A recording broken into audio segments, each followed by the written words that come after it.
Thank you for tuning in to Session Notes. I'm Ella Shawn, a published author, host, and unlicensed therapist on the Black Writer Therapy podcast. Like any good therapist, I record session notes after each writer. This season, you can listen to every session note, but remember, this is proprietary information. Thank you for your discretion. Hey, y'all. This is Ella Shawn. Welcome to my session notes with Natasha Bishop, contemporary romance writer and all-around amazing person. It's Saturday, the 23rd of March, and Natasha and I have been trying to get this recording session done for ever. We originally scheduled it for February 11th, I believe, but I was in the hospital and I was prepared to record in the hospital, but then I wasn't physically able to do it. We rescheduled, and then she needed to reschedule, and so the second date was canceled, and today we finally made it on. And let me tell you something. She is absolutely amazing. I had such an amazing time speaking with her, and she's so personable and so sweet, but also this young woman can write her ass off. And she gave me so much to think about. Her ability to be transparent, authentic, as well as take ownership of all parts of herself is so incredibly heartwarming. We discussed her most cathartic book, which was If Only for 1 Week. And look, I am not even playing around when I say this to you. That book changed my life. It allowed me to see myself and other family members. But also gave me the courage to do something that I needed to do that was going to be obviously best for me. So I'm glad that I had the opportunity to actually talk with her and tell her how much her book affected me and how much I appreciated the way she wrote her characters. So there are several things that stood out in this recording session. One, she is so proud to be an indie published author and to be a part of an amazing indie author community. She found this community on TikTok, the indie Black author community and the indie Black book community. Natasha is a member of the Black as Fuck book club. And y'all, I absolutely adore this book club. They are on it. And what they do for Black indie writers is ridiculous. And so that's exciting that she is a member of that and all of the promotional things that they do to help independent Black writers gain the notoriety and the following that they deserve. It's really great. And a lot of the people who participate are probably, writing themselves, right? Because Natasha's writing. What else did we talk about? We talked about all the characters in her book and how she went there. Like, she wrote characters that we don't necessarily want to talk about in our community, but we should be talking about them. She really touched on the mother-daughter relationship where the mother is toxic in the family, where she is vindictive, where she is jealous and insecure and petty, where she pits the children against each other, where she believes if her daughter doesn't need her, then she has to do everything that she can do to break her daughter down so that she does need her. And I'm like, that is such a reality. And I don't know about in anybody else's homes, but I know in Black homes, that is a reality. And not every Black mother is that way. But I think in some regard, and to be honest, all mothers feel a certain amount of jealousy when they are like raising daughters. because how could you not? I tell my girls all the time how jealous I am of, I don't know, the opportunities they've had, the fact that they've grown up with their father, the fact that they look like freaking goddesses and all the things, right? But in my jealousy, there is also pride. In my jealousy, there is also a sense of awe about the whole thing, right? But also, I'm a human being and I'm a woman. And I look at my kids and they are the very best parts of me and the very best parts of their father mixed all up. And then there are these whole completely different entities within themselves. And of course, there is a modicum of, I didn't have that growing up. It would have been nice if I had blah, blah, blah. And also, I am so glad that we were able to provide these things for you. I'm so glad that you got to experience or you went and took it among yourself, out for yourself to be this person, to do these things. And I think motherhood is one of the most difficult and misunderstood stations that a woman could have. And Natasha did such a beautiful job writing this honestly heinous woman. She had no redeeming qualities.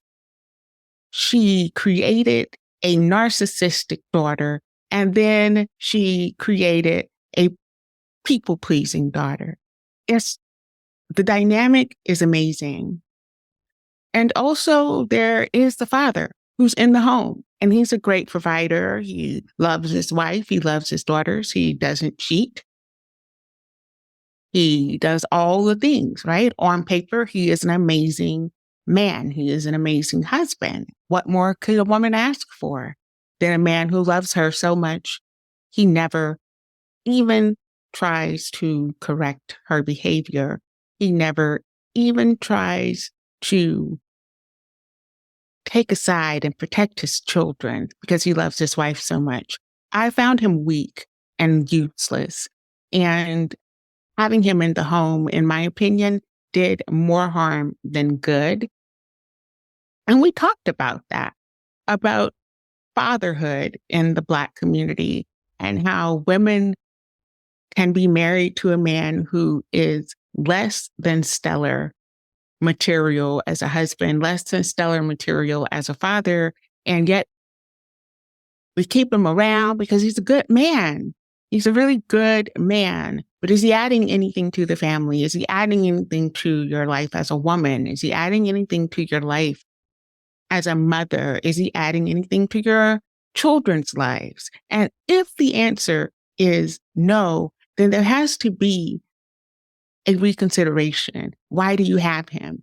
Just so you could say you have him, so you could keep face? Like, what's going on within the Black community that says, by the way, having a piece of man is better than not having a man at all?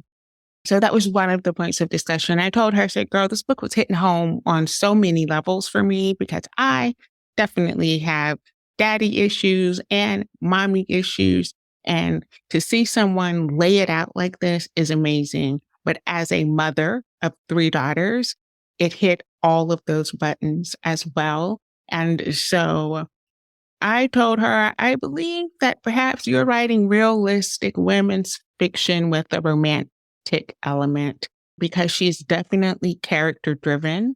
And we discussed how she completely embodies her character and how we have that in common.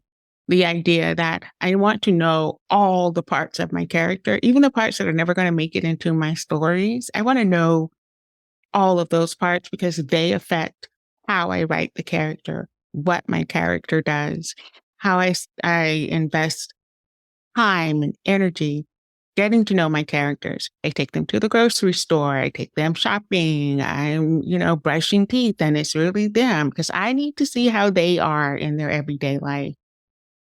She was 100% on board, and I told her I could tell.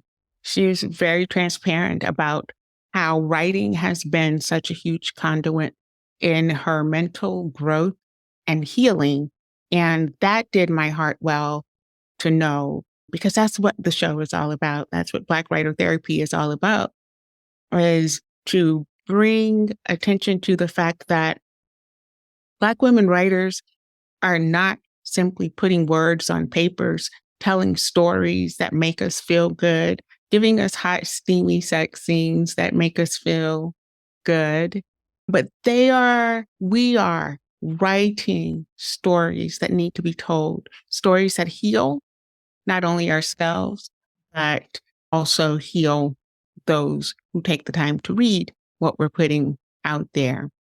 I asked her what she would tell aspiring writers, and her advice was so on point and so sincerely given. Like she really, really is sincere in her desire to help the next group come along. One of the things that she said to me, as I stood in for the aspiring writer, was to be authentic in your presentation, but most importantly, in what you write.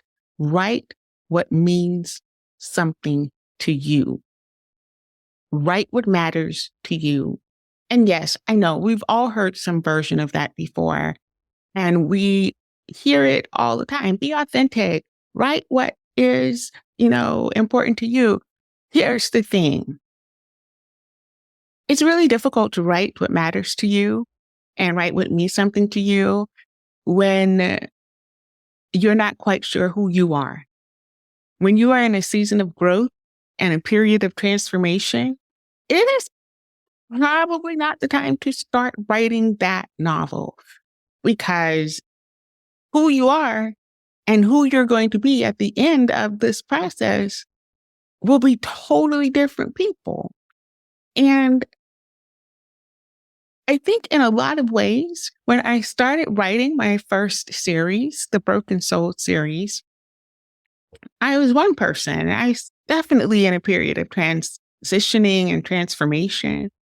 And by the end of my novel, I was a completely different person, or the end of the series. And the thing is, as I read, say, the first book and I go through books, 1 through 4, I see every period of my transformation, and it is playing out in my writing.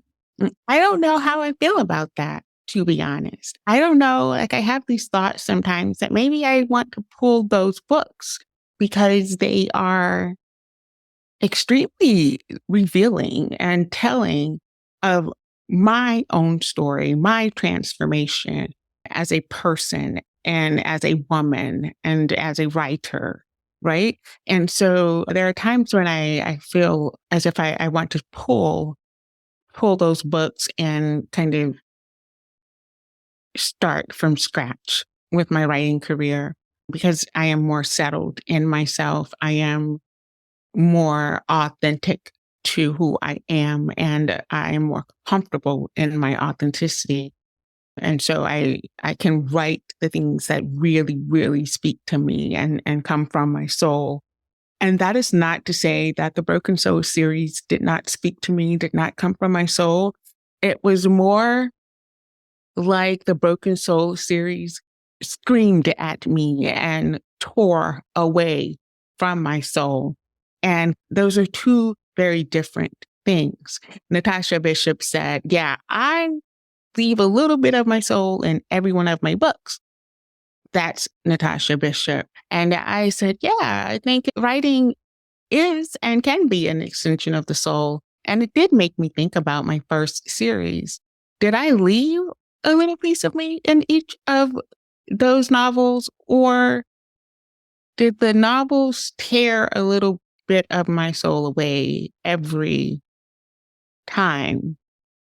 Did what I write about speak to me, engage me in discourse, or did it scream and demand? And in so many ways, my Broken Souls series screamed and demanded that I write it. It did not give me the option of sharing my soul with it. It tore from my soul. And in those ways, it is both painfully authentic and beautifully, beautifully hidden, shielded, maybe. And I thought about that during this conversation with Natasha when she said, write the stories that mean something to you. So she gave me quite a bit to think about, told me all about her friends, and she's made all these wonderful friends in the virtual world, and they have jumped out of the DMs and they meet and hang out together in real life now. And I love that. And she said that's one of the things writers have to do. They have to have these writing communities. You need people who know what you're going through, so that when you lose your mind, you have somebody to call on. The last thing I want to share with the listening audience and, in these session notes is something that Natasha Bishop said while we were playing the game that comes at the end of the show, the Black Writer Therapy podcast. I gave her the word anarchy, and she was so profound. I'm not going to say all the things that she said, but I'm going to say this because it was captivating to me. She said to be a Black woman writer is to be an anarchist. And I am going to leave you all with that statement. To be a Black woman writer is to be an anarchist.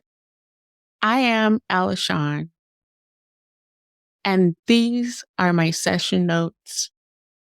Remember, it doesn't cost a thing to be kind to yourself or to anyone else.